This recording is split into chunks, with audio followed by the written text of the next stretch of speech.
read 21 books in 2024 and I wanted to come on here and rank them for you. This video was kind of inspired by the reel that I posted on Instagram a few weeks back. I did a comparison of my 2018 Kindle and my new 2024 Kindle, and that reel got so much good traction from you guys. And I had a lot of people messaging me saying that they didn't realize I was a book girly. They would love to know my book recommendations. So I figured, let me just do a full book video for you guys. In terms of the genres I typically go for, I am definitely a thriller, mystery, and maybe even horror girl. I love something a little spooky, a little creepy, a little like adrenaline rushy. However, that isn't the only type of book I read. I definitely read some rom-com-y type books here and there. I've read some romantasy and even a little bit of historical fiction thrown in there. Not typically my favorite genre. However, we do have some books like that to talk about in today's ranking. I won't be doing any major spoilers in this video, obviously, because I want you guys to get enough information out of this video to know if you're interested in actually reading the book. And I obviously don't want to give anything away for you guys. I want you guys to read these books if you guys are interested. Anyways, in 2024, there was only one book that I rated a 1 star. And I know this is going to be an unpopular opinion, but my 1-star book of 2024 was Funny Story by Emily Henry. Hear me out on this one, okay? I have read multiple Emily Henry books. You guys have probably seen Beach Read, Book Lovers. These are really popular ones that are all over the bookshelves and all over Book Talk. And I've read all of those popular books, but Funny Story did come out in 2024. That's why I was kind of excited to read this book, because I'd read Emily Henry books in the past and thought they were pretty decent. Essentially, you've got your two main characters. You've got Daphne and Miles. Daphne was engaged to a man who ended up leaving her for his childhood best friend.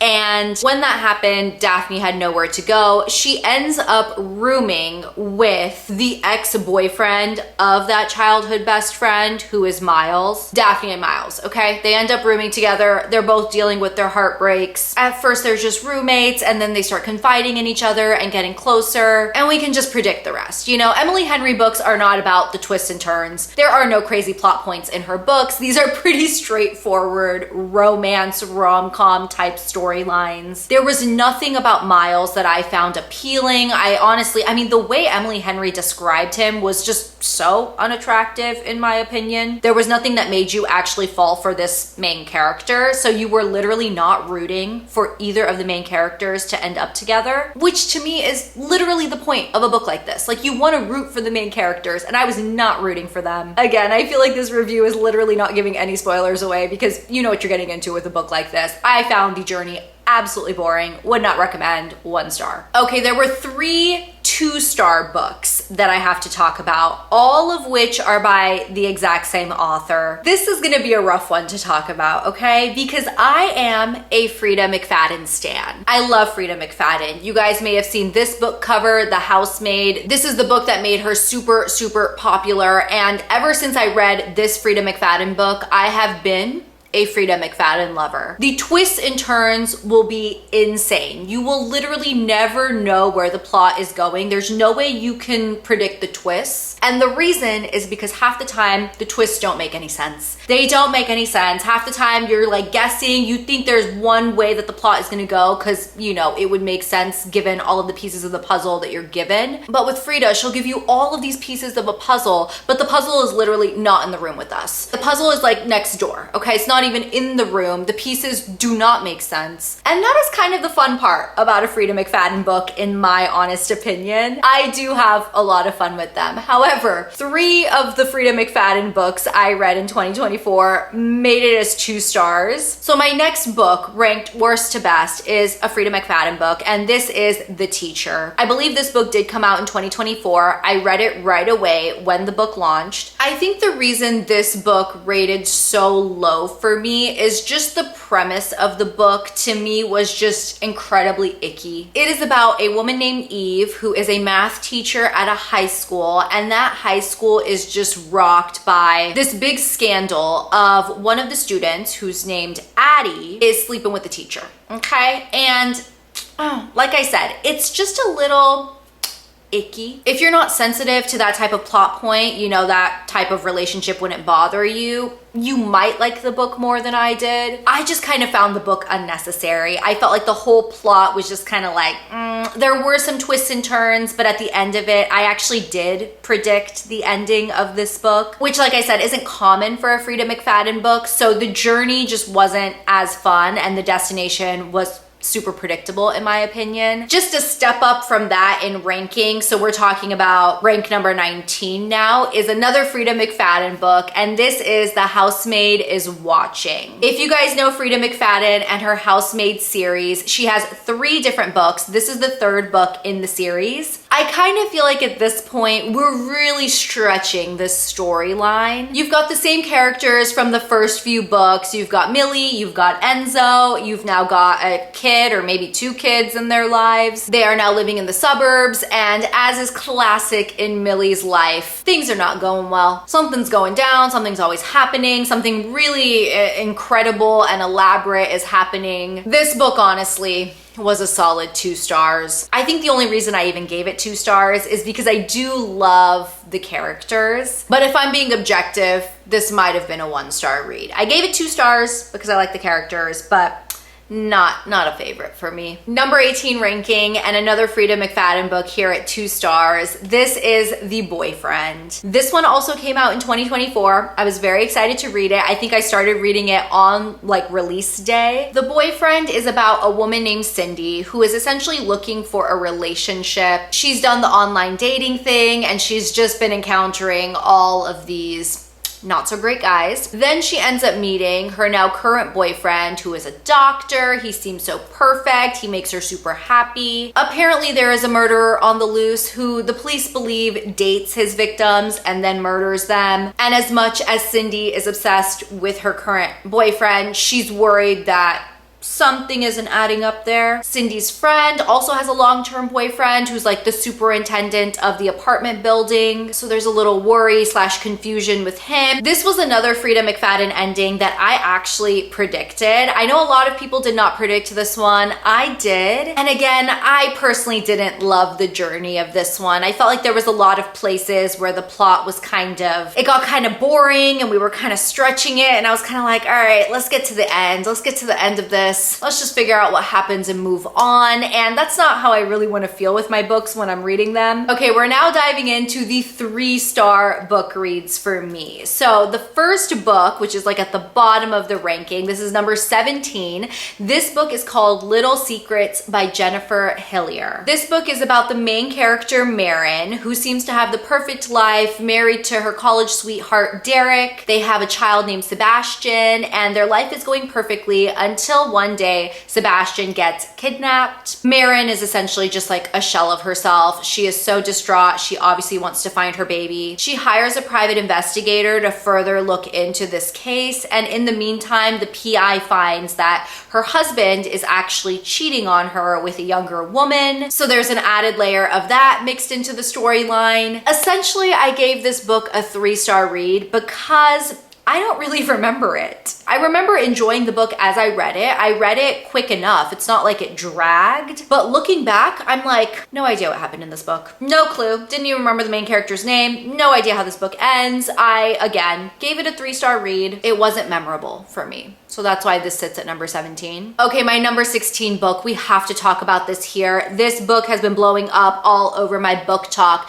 This is We Used to Live Here. The reason this book sits at a solid 3-star is because as much as I enjoyed the journey and got to my destination, I don't know where the heck we ended up. This is one of those books that leaves you very confused. This book is about to be a Netflix original movie starring Blake Lively. Oh, great. Here we go again. I can't believe this is gonna be a movie, but essentially this book is about a couple, Charlie and Eve. They end up getting a really good deal on a house kind of in the middle of nowhere, and they figured, let's buy this house, let's renovate it, and then we can flip it. So they buy this house and they're now living in it, and one day a family knocks on the door, and Eve, people pleaser Eve, answers the door, and it's a father, a wife, and a couple children, and the dad is like, hey, I actually grew up in this house. I used to live here. Do you mind if I show my family around? And again, people pleaser Eve is like, okay, come on in. And of course it's in the middle of the winter, it's snowy, you know, the vibes are nice and spooky and creepy. And so now this random family is let into their house and then stuff starts happening, okay? Stuff starts happening. Like I said,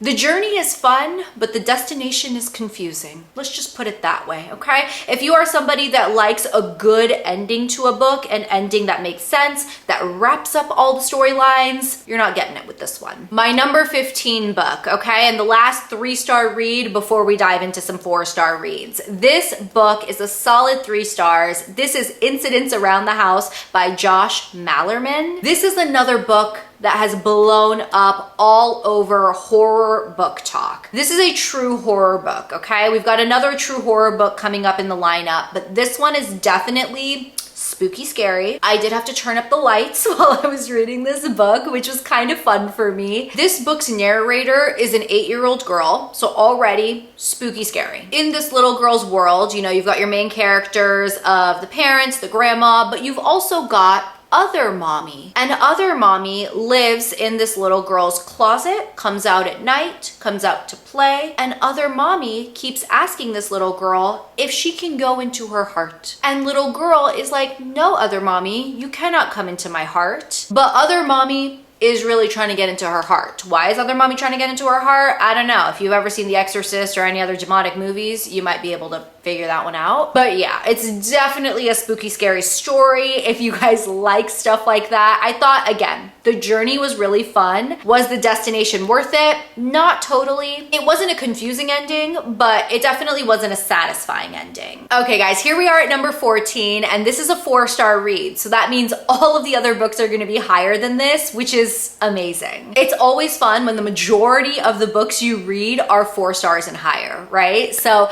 this book sitting at number 14 is The Guest List by Lucy Foley. Lucy Foley is a very, very, very popular like thriller mystery writer. I found this read particularly fun, mostly because of the setting, okay? So this one is set on an island off the coast of Ireland. And on this island, it is wedding weekend. And of course, amidst this really bougie wedding, you have a dead body that shows up. So now you've got this whole murder mystery. This is the book that is told through multiple narrators' perspectives. So like every chapter, you're jumping around to different guests that are at this wedding. You find out who died, you're figuring out why this person died, who did it, that whole thing. And I found this one pretty fun. Solid 4-star read, in my opinion. It wraps up well, the story makes sense. I think the only thing that could be a little confusing is the multiple narrator thing. Sometimes it can be a little hard to keep all the characters straight. And while I didn't find this book particularly confusing, I could see how some people wouldn't enjoy that part of it. But yeah, I liked this book. I really didn't have anything to complain about. The environment, the setting was super fun and gloomy. The murder mystery aspect, I found it really fun. I really liked it. Number 13, this is another horror book, okay? This is a true horror book. This is Nestlings by Nat Cassidy. This book is about a couple, Anna and Reed, and they just had a baby. And because of the complications via birth, having this baby actually left Anna paralyzed. Because of that, Anna has had some complicated feelings towards her baby. And so Anna and Reed and baby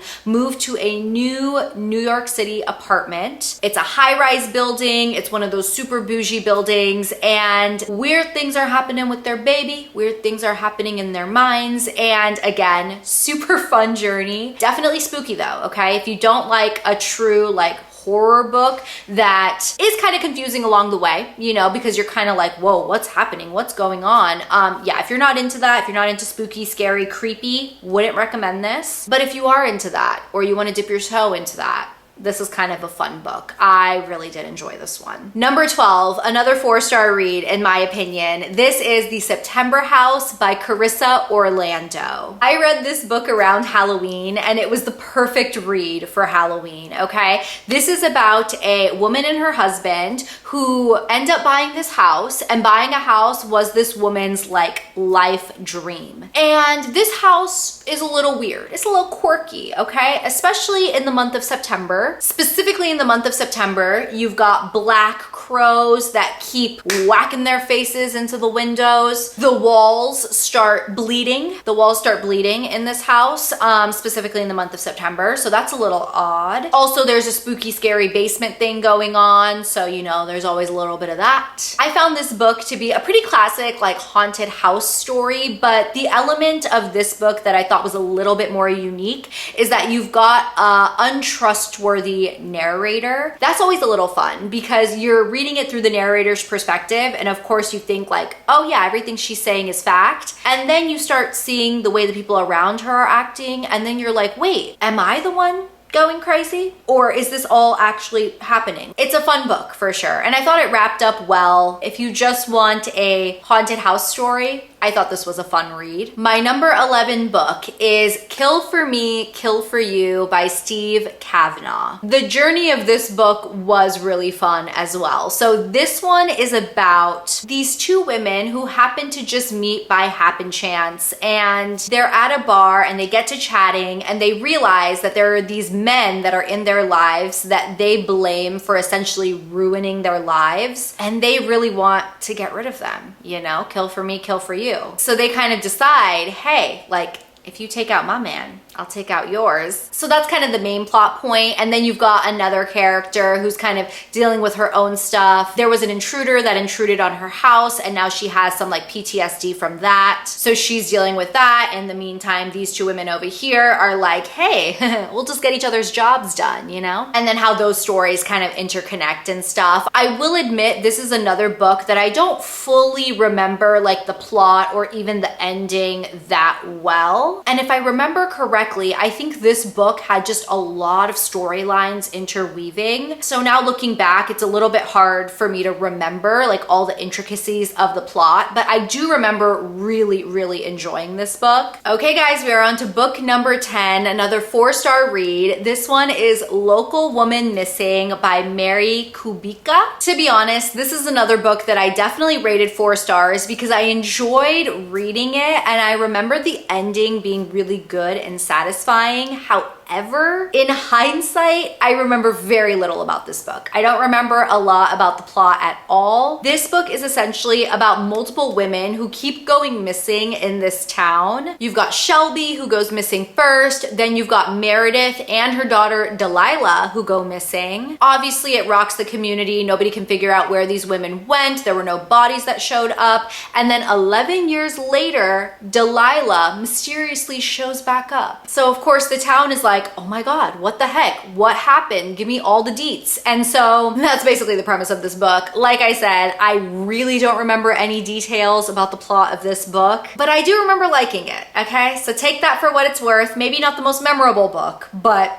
fun when you're reading it. Number 9 on my list is A Good Girl's Guide to Murder by Holly Jackson. There is a very good chance that you guys have heard about this book before because this is a really popular book. I believe it was even turned into a TV show series. This book is like a murder mystery, but more of like a teen-focused murder mystery. So it's just not as dark. There's like a lightness to it. And it's essentially, if you guys listen to the podcast Serial, to me it was very similar to that case. That is a real life case that has happened. Essentially, there is a girl named Andy Bell. She was a high school student and she turns up murdered. And of course, her boyfriend, Sal Singh, gets blamed for her murder. After Andy got murdered, Sal ends up committing unaliving to himself. So to the police, that was essentially an open and shut case. They thought, of course, Sal did it. He felt so guilty about it. He unalived himself, and that's the end of that story. Years later, another high school student in that same high school, Pip,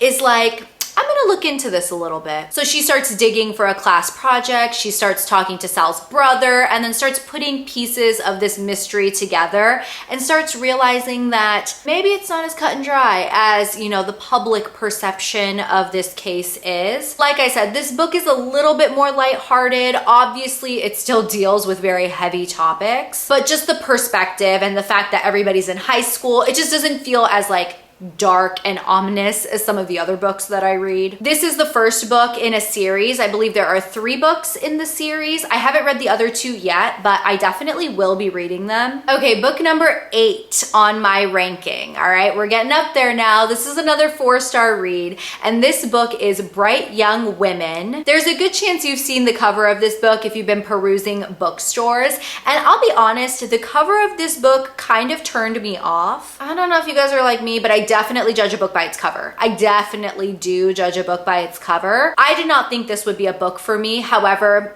I loved this book. I devoured this book super, super quickly. I think I read it in like 2 days. This book is essentially about the Ted Bundy murders, but it is told through the perspective of people in the sorority house. It's still technically a fictional book, you know, it's not like a documentary style book or anything like that, but if you like the idea of learning more about like the serial killer lore, but told through a different perspective, this was such a good book. Number 7 on my ranking. Okay, this is the last 4-star book before we jump into 5-star reads, and I'll be honest, this very much could have been a 5-star read for me. It's really straddling that line. Like if I could really give it an honest rating, this would be more of like a 4.7 star. This is The Family Experiment by John Mars. If you guys like Black Mirror-esque plot lines, this is gonna be a book for you. This is essentially set in a futuristic society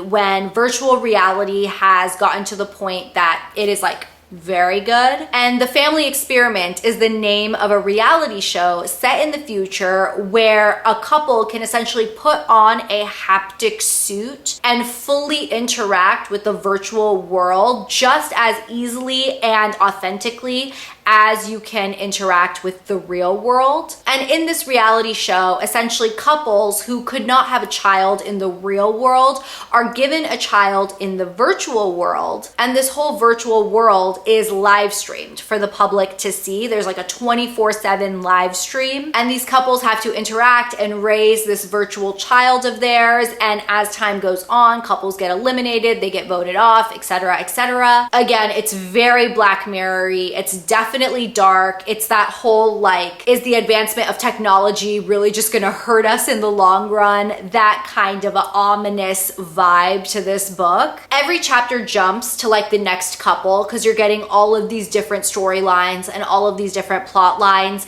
and it was kind of confusing. For me, if there are too many characters in a book, I get confused. I read before I go to bed. I read with like half my brain off. So sometimes I'm not maybe as engaged in the book as I should be while I'm reading it, especially in the beginning of the book when like there were all of the contestants involved. It got confusing as contestants got eliminated and you know, the storyline started funneling down a bit. I really did enjoy this book. Okay, we have now entered into 5-star category, you guys. We are now in the 5-star reads. I had 6 books that were in the 5-star category for me. Number 6 on this ranking, a 5-star read, a really good classic haunted house ghost story, is Home Before Dark by Riley Sager. For me, Riley Sager and Frida McFadden are kind of one and the same. Both of these authors have books that I have absolutely loved and that I have absolutely hated. Home Before Dark, to me, is one of Riley Sager's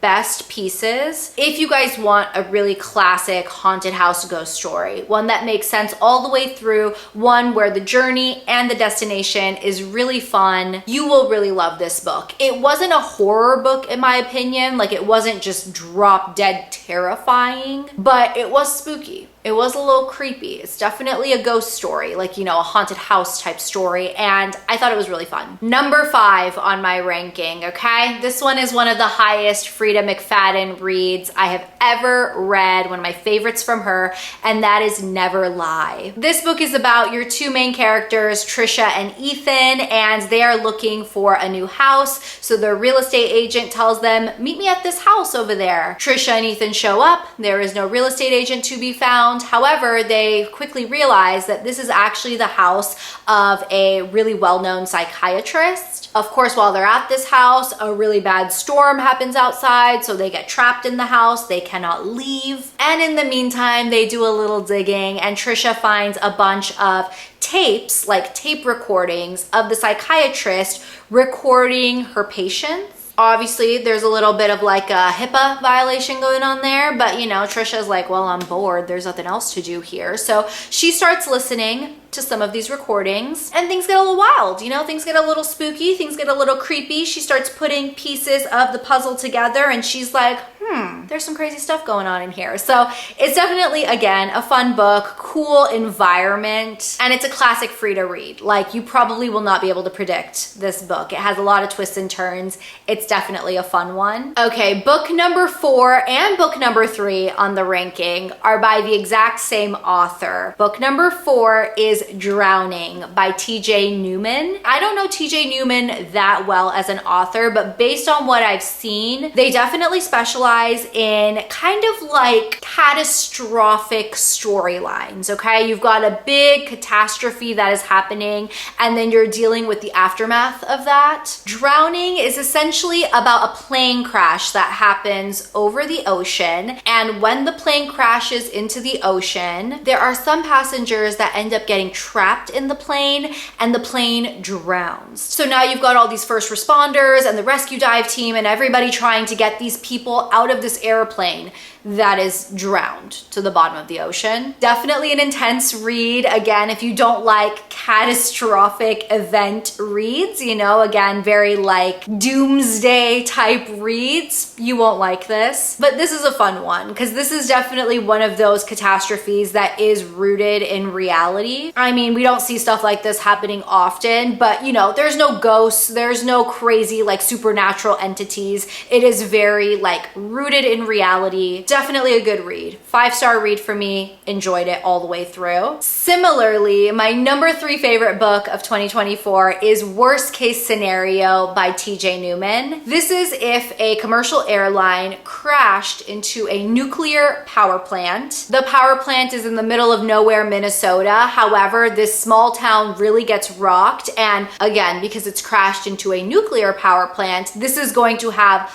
literal worldwide ramifications. And you slowly find out that if this is not dealt with quickly, this will be the extinction of humankind. It's definitely rooted in reality. You know, there's no like supernatural entities or forces or anything at play. And now that I'm talking about it, I think this one definitely ranked higher than Drowning for me because this was the first TJ Newman book I read. So this one did have more of a special place in my heart. I just really did not expect really killer writing, a really good plot, and like multiple storylines that all came together so well. But looking back, I think Drowning was just as good. I think these could be interchangeable on the ranking list. But if I were to tell you to read one over the other, I think I did enjoy Worst Case Scenario just a little bit more. Okay, you guys, here we are. Top 2 books ranked in 2024. So for number 2, this is The Very Secret Society of Irregular Witches by Sangu Mandana. This book was just so cute. It was so cute. It was so fun. It was such like an uplifting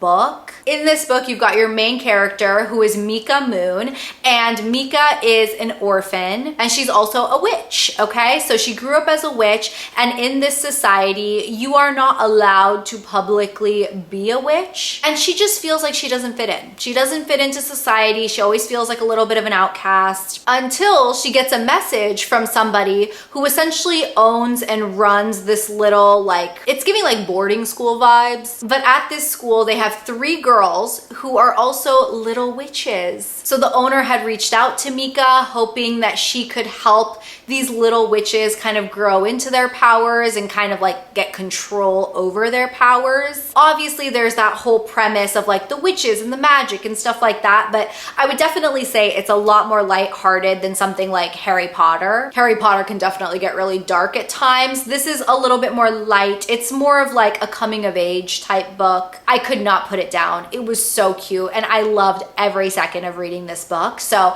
highly recommend this book to literally anybody. And then finally, my number 1 read read, the top book that I highly recommend, which I did not expect because this is a book that is out of my normal genre. This is a historical fiction book, and this is The Nightingale by Kristen Hanna. This book is about two sisters who live in France when the Nazis came in and invaded France. And you've got one sister, the younger sister, who's kind of like very heroic. She wants to like help. She joins this group called the Resistance to essentially fight back against the Nazis. And it is such a good book. It is so good. It is so enthralling. It's a little bit of a longer read, but I'll be honest, I flew through this book. Most of the books I read are about like 350 pages. This book, I believe, was closer to 600 pages, so it was definitely a lengthy read, but you guys, it flew by. If you are even remotely interested or fascinated by World War II, by Hitler's Germany, by that whole time in history,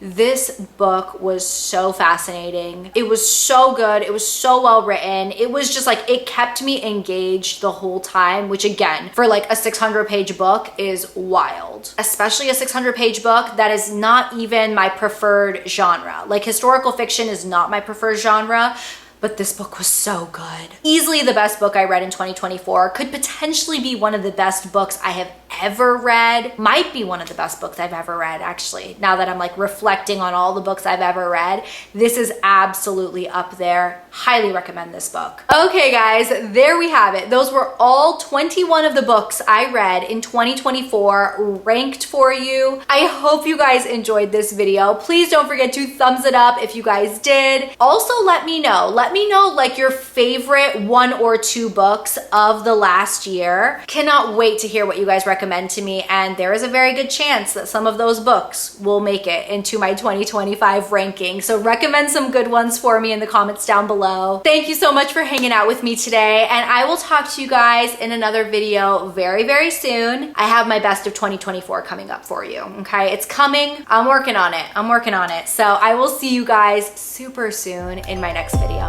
I'll see you then. Bye.